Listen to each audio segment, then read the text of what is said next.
حضرت مولانا محمد سلمان شاہی قاسمی صاحب دامت برکاتہم کے بیانات اور مذاکرات سننے کے لیے دعوت حق یوٹیوب چینل کو سبسکرائب کریں۔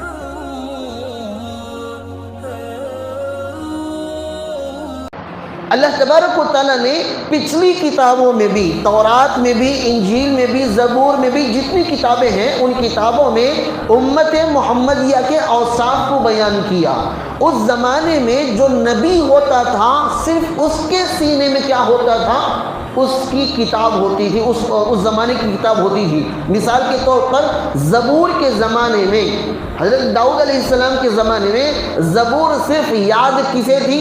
حضرت داؤد کو یاد تھی، حضرت سلیمان کو یاد تھی، ان کے بعد نبیوں کو یاد تھی، لیکن عام لوگوں کو زبور یاد نہیں تھی۔ اسی لیے موسیٰ علیہ السلام جب آئے، موسیٰ علیہ السلام کے آنے سے پہلے جب لوگوں کے اندر نبی ختم ہو گئے تو ان کے اندر کتاب بھی کیا ہو گئی؟ ختم ہو گئی، کتاب پلٹ دی گئی۔ اور پھر جب حضرت موسیٰ علیہ السلام پیدا ہوئے، انہیں نبی بنایا گیا تو انہیں تورات دیا گیا، تو صرف یہ نبیوں کو یاد ہوتی تھی، اوروں کو یاد نہیں ہوتی تھی۔ موسیٰ کو یاد تھی، ہارون کو یاد تھی، یوشع کو یاد تھی۔ اس کے بعد وہ جو ایک عمالقہ تھی اس نے تورات کو جلا دیا۔ اب تورات کو جلا دیا تو لوگوں کے پاس کیا نہیں ہے؟ تورات کسی کے پاس نہیں ہے، لہٰذا وہ بہت پریشان ہوئے۔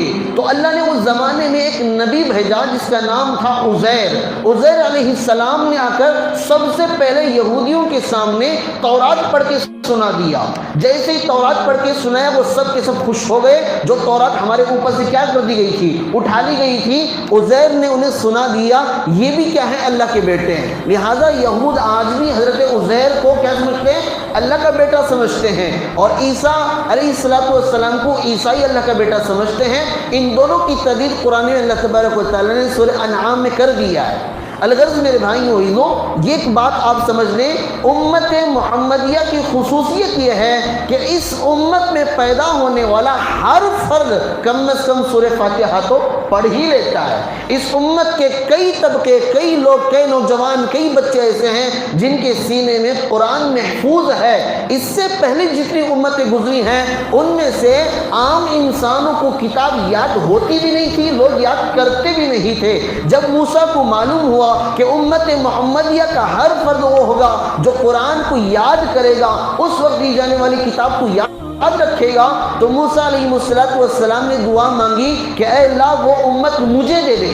تو اللہ نے کہا کہ نہیں، یہ امت بھی طے ہے اور امتی بھی، امت کے رسول بھی طے ہیں۔ لیکن عیسیٰ علیہ السلام نے جب دعا مانگی، انہوں نے یہ نہیں کہا کہ اے اللہ مجھے وہ امت دے دے، بلکہ کہا کہ اے اللہ مجھے اس امت میں پیدا کر دے۔ تو اللہ نے ان کی دعا قبول کر لی۔ بات سمجھ میں آ رہی ہے؟ موسیٰ علیہ السلام نے دعا مانگی کہ اے اللہ وہ امت مجھے دے دے، تو اللہ نے کہا کہ نہیں، اب تمہاری دعا قبول نہیں ہوگی، اس لیے کہ ہمارا فیصلہ ہو چکا ہے، وہ امت محمد صلی اللہ علیہ وسلم کی ہوگی۔ پھر انہوں نے دعا مانگی کہ اللہ امت میں پیدا کر دے، کیونکہ پہلے رد ہو چکی تھی، اب دعائیں قبول ہونے کا سوال پیدا ہی نہیں ہوا۔ لیکن عیسیٰ علیہ السلام کو معلوم تھا کہ موسیٰ نے اس طرح دعا مانگی تھی، ان کی دعا رد ہو گئی تھی، تو عیسیٰ نے دعا مانگی کہ اللہ مجھے اس امت کی ضرورت نہیں ہے، اس امت کا نبی بننا نہیں ہے، بلکہ اس امت کا امتی بننا ہے۔ تو اللہ نے ان کی دعائیں قبول کی۔